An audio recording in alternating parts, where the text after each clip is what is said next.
Tuturo ko sa inyo mga samurai kung paano nga ba mag-repaint ng tangke ng motor gamit ang ating samurai spray paint. Samurai paint!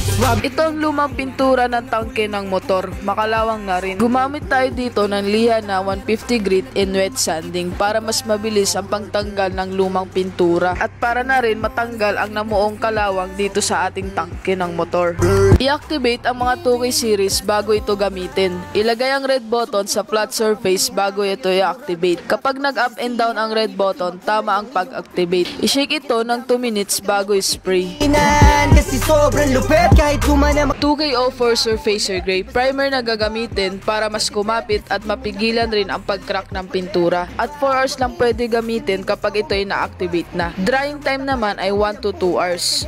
Gamit ang 400 to 1000 grit in wet sanding, lihain ulit ng bahagya ang primer. Pagkatapos ito matuyo para mawala ang gaspang o mas kuminis ang pintura dahil ito ay epoxy primer. 3109 black para naman sa base color na gagamitin para ma-achieve o lumabas ang tunay ng kulay ng top color. Layer by layer lang ang pag-apply natin para pumantay ang kulay nito.